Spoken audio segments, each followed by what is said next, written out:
Chris Harrison and Lauren Zima coming to you from the home office in Austin, Texas. And LZ, today we're diving into a topic that I am very passionate about. Oh, and I am passionate in a specific way. I can't believe we're doing a whole show on this, and yet I think it's important that we do a whole show on this. I can't believe that so early into this show, through the drama, I've actually gotten you talking about sports. Sports. This is sports. For those of you who don't know, a theater kid here at heart, I tried to play volleyball one time in middle school to fit in with my friends. And this is a true story.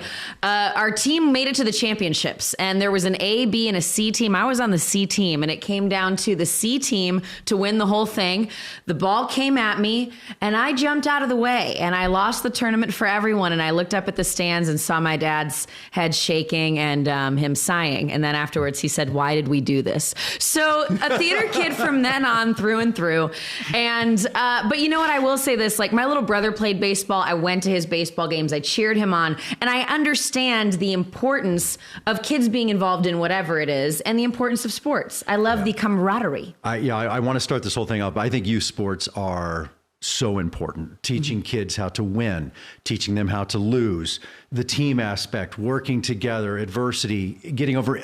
There's so many great things that come from sports. I don't want people to take this whole show today as if it's a bad thing, but I grew up in a very different time, the 70s and 80s, playing youth sports. And I played everything. There was a season for everything. Eventually, I fell in love with soccer, and that was my passion. That's what got me to college. It partially paid for college, and I goofed around a little bit after college.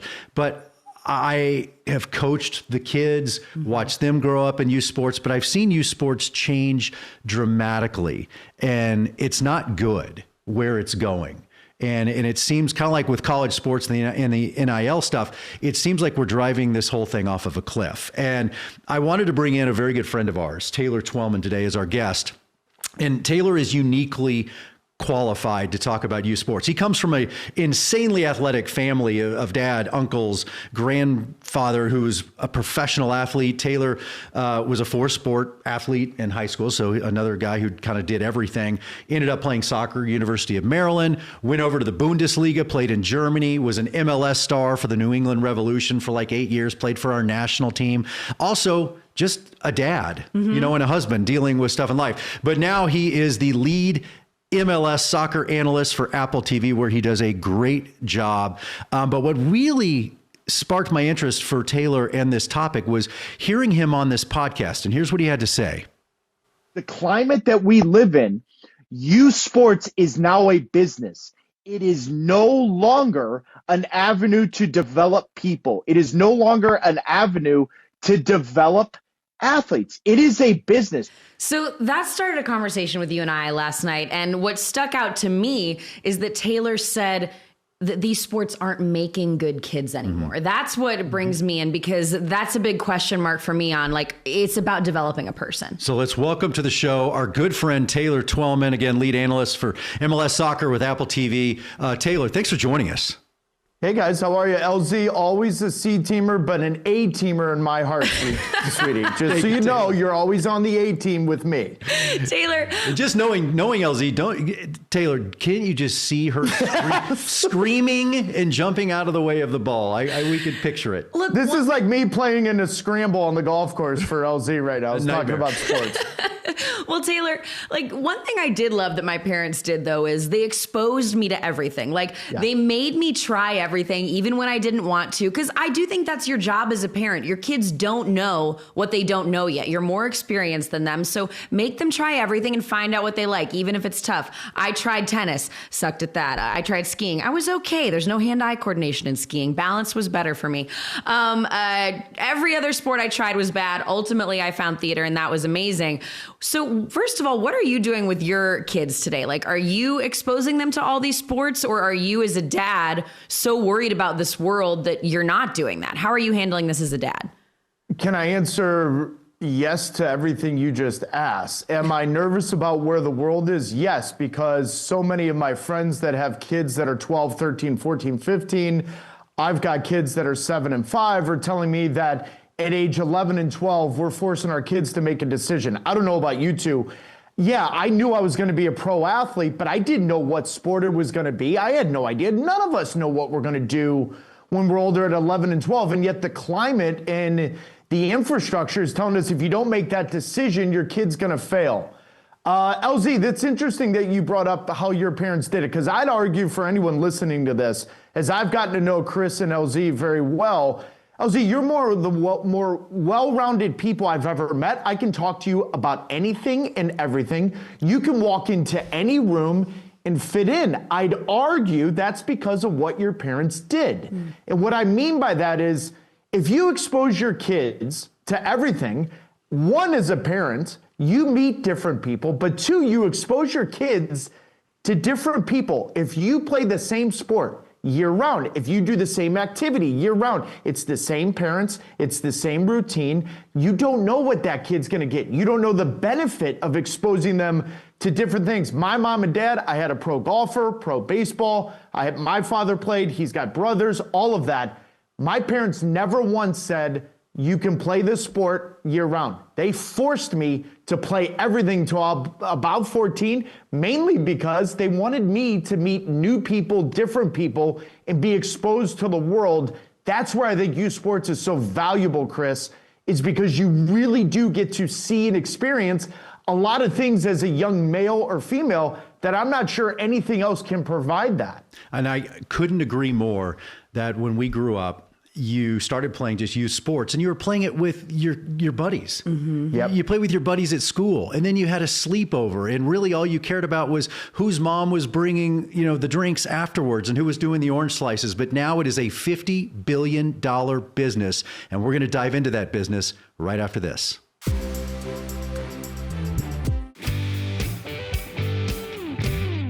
Welcome back. We're talking with our good friend Taylor Twellman about youth sports today and the direction that they're going. And I think we all agree it's not a great direction. As I said right before the break, it is a 40 to 50 billion, with a B, billion dollar industry. And the averages that people are spending on sports, thousands, and just youth sports, a couple $1,000s a year. And if you're playing into the specialty, the select teams, over $10,000 a year that you're spending. Taylor, that's not sustainable. Regular families cannot do this, and it's not helping the kids. No, it's not helping the kids, Kris. But more importantly, and I think you hit the nail on the head, what bothers me the most about that, I would say, formula, for lack of a better word, is many of those kids are going to end up quitting. We're telling the kids that something that is a passion and supposed to build character and expose you to failure, which I think our kids really struggle with handling now. Sports provides that on how you deal with adversity and failure. A lot of these kids, LZ and Kris, they're quitting by the age 13. And then my biggest issue on that is the byproduct of that. Listen, what is it? Less than 2% of kids in youth sports go play high school, then the percentage goes lower into college and they become a professional. But we're trying to build fans of the game. We're trying to build fans of the world that we love, which is baseball, football, basketball, soccer, hockey, gymnastics, whatever the sport is.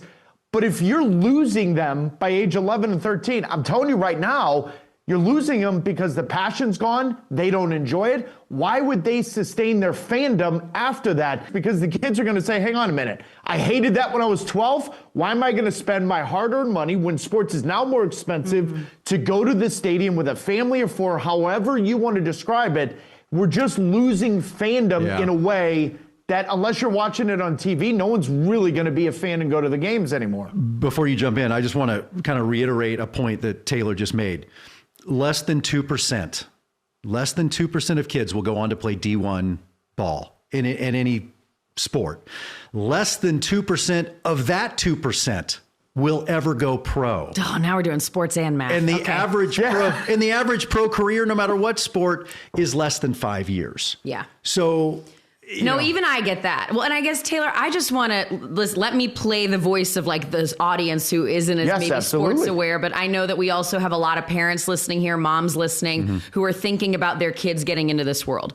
It sounds like your concerns they're many layered, but it sounds to me like the issue is Kids today are not playing sports just to play the game. Their parents are telling them, you're playing this sport to potentially be a pro athlete. And parents are then putting tons of time and money into this. Kids aren't enjoying it. They're quitting. So ultimately, parents have wasted money. Their kids overall are very unlikely to become professionals anyway. And then you have kids who didn't love the game and who looked at it as a job instead of a time to hang out with their friends and develop who they are as a person. Is there anything I'm missing here? This is why you're really good at what you do. Okay, well, I was just listening. And Taylor, before you answer, I would add on, it's not just the parents driving these kids too. It is the guilt factor. It is people that want to be good parents. You're trying to do the right thing and trying to keep up with other parents. And say it's you, and you're not well versed in this world, and you have little Timmy, and the coach says, look, if you want little Timmy to really be something, he needs a swing coach, he needs a pitching coach, he needs to be on the travel team, and so we're going to be, traveling around every weekend for the next 52 weeks, and as a parent, you're like, I don't know. I just want to do what's right for my kid. So how did we get here? That's what I wanted. How did we get here? Why did it become this way? College. We're the only, we are literally the only market, for lack of a better way to put it, that says everything is towards college athletics and getting college paid for. That's how we got here, LZ. I'm going to answer that question for you right off the top. I'm so glad Kris went where he did, because I literally was going to look in this camera and tell everyone listening, this isn't the parent's fault. It's not, because as a parent, you are told this is the only way because of Title IX, because of the scholarships, and everyone gets it. And that's why I referenced the 2%. That means 98% of you that are participating in youth sports, you're not going to get your scholarship paid for. You're not going to get NIL money now as we're doing this in May of 2025. You're not going to get that. So now we've got to talk about reality. And the reality is there's value in youth sports. Absolutely. All of us did it. It doesn't mean you have to be a pro. You learn how to work as a team. You learn how to set a goal, go achieve it. And if you don't, get back up again and do it as well. We've lost all of that. And that's why in the podcast clip you guys played earlier in the show, that's what I'm saying. We're missing the point of youth sports. The point of youth sports is to build people, fans, then athletes. And that was there in the 50s, 60s, late 70s. But then Title IX and then college sports became this huge thing because college became expensive. And so what youth sports did is falsely identify to everybody, if you play youth sports, you get a scholarship. I'm going to reiterate, 2% of you will get that. That means 98% of you are going to have to face the reality that that scholarship isn't going to come. But participation in sports still has to be there. The prices cannot be where they are. But the fact that participation in youth sports in 2008 was almost 50%, and now in the last year in 2025, it's half gone. It's barely 25%. Guys, we are completely doing this the wrong way. And until the bubble burst, like the price of college education, we're still going to be having this conversation. Okay, so where do we go? Let's try and come up with some resolutions here. What do we fix? Where do we start? I want everyone listening to this, if you got a kid under the age of 13, he or she does not need to make that choice right now. And you may be at the moment feeling like you're an outcast. You won't be. I promise you this. Anyone listening, if your son or daughter is good enough, they'll find you. They'll find you, especially at the age of 14. How many guys in the NFL draft recently were said in the NFL draft, Kris and LZ, this is remarkable, he picked up football at age 13, 14, 15, 16. Right. Oh, that's completely against the grain. They're in the NFL. The better person and more well-rounded athlete, if we're just talking sports, you're using muscles in different sports, you're meeting different people, you're playing in different ways, you're going to become a better athlete. I promise you this. Do what's right for your son or daughter and what you feel in your gut. You're not going to be left behind if your son and daughter is good enough. Kris, that's first and foremost. Yeah. Now, the problem is, what do I offer? I don't know where they go play. That's the problem that I am sitting in a corner going in circles. Yeah, because I once they get kind of by that AYSO, that youth level, there is not that, hey, I want to keep playing. I just want to keep having fun. I want it to be competitive, but I don't want to drive, from Austin, Texas to Oklahoma City up to Missouri. Over Travel to St. Louis. stuff is wild. It's insane. I want to just keep playing. I had a great conversation with Fred Len, the great Boston, great, New England guy, great Red Sox. And I was like, my son Joshua was young. And I said, hey, Fred, Josh is like 8 or 9. He's a good little ball player. He's like, stop. He's like, don't even have this conversation until he gets to middle school or high school. Like, don't even. Well, kids change so much, right? And it is wild when I see, we have parents who have younger kids, and I don't even understand how parents are supposed to work and care for their kids with these sports schedules, with the soccer games on holidays and on weekends and the stuff in the middle of the day and all the travel they're supposed to do. It's really putting a very real strain on families.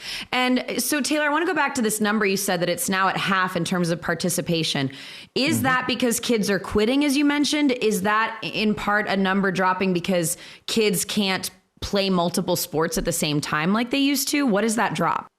It's all of it. Okay. And LZ, I'm so glad you brought up something that is so important for it. Now that I'm older and reflecting upon what my father did, and I was very lucky, and I want everyone listening to this to understand, it was in my genes. When your grandfather played with Joe DiMaggio, won 2 World Series with the Yankees, your uncle's playing with Tiger Woods, and your father played with Pelé, I didn't have a decision. It was in my blood. That's fine. So I need you to understand where my perspective's coming from.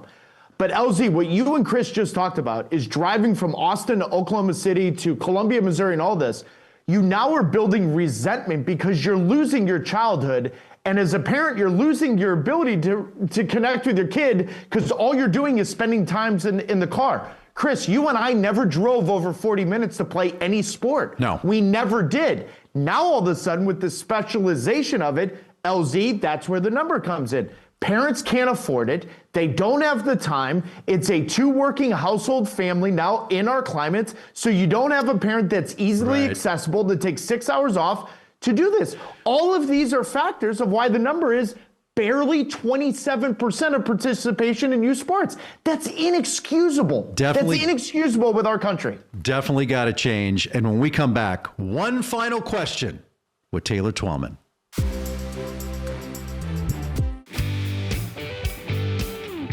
We are back with Taylor Twellman. Taylor, thank you again, because your perspective on this has come from such a grounded in reality place. You played sports your whole life. You played soccer professionally, and you're a dad of 2.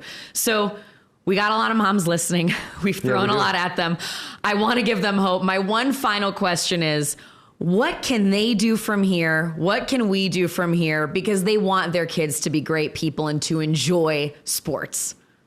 I would say this: make sure your son and daughter are having fun, and if they enjoy it. And the more open line of communication you have with your kids, the better decision you're going to make. But the only thing that matters is what goes on in that household. And if your son and daughter are having fun, and you have a great relationship with your son and daughter, none of this really matters, because when you get older, if the kid is playing, great, you did a great job. If the kid is not playing, guess what? You have a great relationship with your son and daughter because you started the line of communication of being honest and transparent and doing the right thing. And that's the only thing that matters. The climate's going to change, but the most important thing that's been here for the last 100 years, LZ and Kris, is the household drives everything.